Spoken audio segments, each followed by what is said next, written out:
Hi friends, குயிக்காக டேஸ்டியாக நல்ல ஈஸியான லஞ்ச் பாக்ஸ் ரெசிபியான புதினா ரைஸ் எப்படி செய்கிறதுன்னு தான் இன்றைக்கி நான் உங்ககிட்ட ஷேர் பண்ண போகிறேன். Welcome to Rahana's kitchen. 1 cup அளவுக்கு பாஸ்மதி ரைஸை எடுத்து நல்லா 2-3 தடவை வாஷ் பண்ணி விட்டுட்டு முழுகிற அளவுக்கு தண்ணியை சேர்த்து 20 நிமிஷம் அதை ஊற விட்டுக்கலாம்.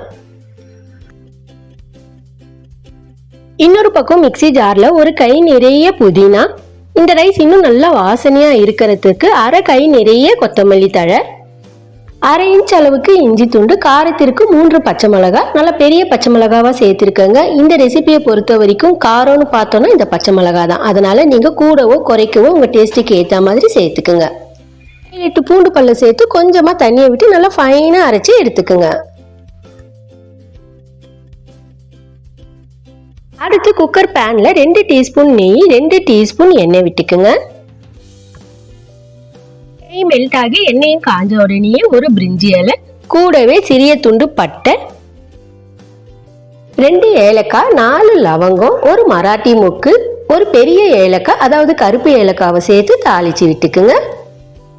எல்லாம் நல்லா பொரிஞ்சதுக்கு அப்புறம் 2 டேபிள் ஸ்பூன் வேர்க்கடலை, நான் பச்சை வேர்க்கடலை சேர்த்துருக்கேங்க, அதனால அதை நல்லா வறுத்து விட்டுக்கலாம். அது லைட்டாக வறுபட ஆரம்பிக்கும் போதே 5-6 முந்திரி பருப்பை சேர்த்துக்குங்க. வேர்க்கடலை முந்திரி பருப்பு 2 நல்லா வறுபட்டதுக்கு அப்புறம் நல்ல ஒரு பெரிய சைஸ் வெங்காயம் அல்லது மீடியம் சைஸ் வெங்காயமா இருந்தால் 2 இந்த மாதிரி நீட்டு வாக்கத்தில் கட் பண்ணி சேர்த்துக்குங்க.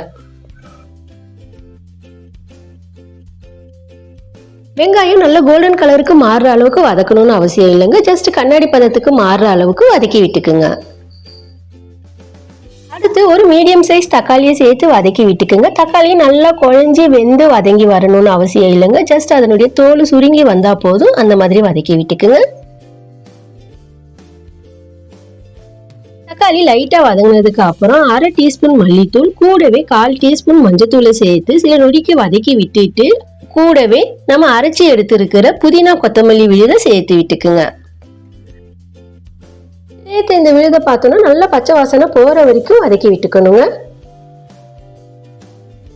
கூடவே கொஞ்சம் உப்பை சேர்த்து இந்த விழுது நல்லா திக்காகிற வரைக்கும் வதக்கி விட்டுக்குங்க, அதாவது பச்சை வாசனை போற வரைக்கும் வதக்கி விட்டுக்குங்க. நம்ம சேர்த்து விழுது நல்ல பச்சை வாசனை போய் கொஞ்சம் திக்காகி வந்துருச்சுங்க. இந்த ஸ்டேஜில் எந்த கப்பில் நம்ம அரிசி எடுத்தோமோ அதே கப்பால் 2 கப் அளவுக்கு தண்ணியை சேர்த்துக்குங்க.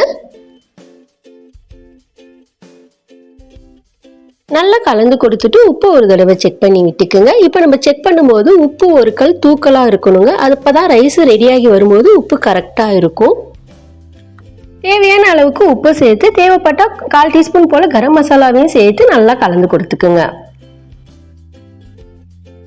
நல்லா கொதி வந்ததுக்கு அப்புறம் ஊற வச்சிருக்கிற பாஸ்மதியை நல்லா வடிகட்டி விட்டு சேர்த்து விட்டு லைட்டா ஒரு கலந்து கொடுத்து குக்கர் பேனை மூடி விட்டுக்குங்க. ஒரு விசில் வந்ததுக்கு அப்புறம் அடுப்பை லோ ஃப்ளேம்ல 4-5 நிமிஷத்துக்கு வச்சு விட்டு அடுப்பை ஆஃப் பண்ணி விட்டுக்குங்க. ஸ்டீமெல்லாம் நல்லா இறங்கினதுக்கு அப்புறம் ஓப்பன் பண்ணி விட்டுக்குங்க. பாருங்க, புதினா ரைஸ் சூப்பரா நல்லா வெந்து வந்திருக்குங்க. இது அப்படியே லைட்டா ஒரு கலந்து கொடுத்து விட்டுக்குங்க. புதினா ரைஸ் சூப்பராக ரெடி ஆயிடுச்சுங்க. இது அப்படியே பிளேட்டுக்கு மாற்றி விட்டுக்குங்க. இது பாஸ்மதியில் மட்டும் இல்லைங்க, நம்ம நார்மல் புழுங்கல் அரிசியில் கூட இது செஞ்சால் நல்ல ஒரு சுவையாக இருக்குங்க. ஈஸியாக மேலே கொஞ்சம் வறுத்த முந்திரி பருப்பு, வறுத்த வேர்க்கடலையை சேர்த்து விட்டுக்குங்க. இது ஆப்ஷனல் தாங்க. ஈஸியான குயிக்காக செய்யக்கூடிய நல்ல சுவையான இந்த புதினா ரைஸை நீங்களும் ஒரு தடவை ட்ரை பண்ணி பாருங்கள். மேலும் இது போல் பல வீடியோக்களுக்கு நம்ம சேனலை சப்ஸ்கிரைப் பண்ணுங்கள், பக்கத்தில் இருக்கிற பெல் ஐக்கானை கிளிக் பண்ணி சப்போர்ட் பண்ணுங்கள்.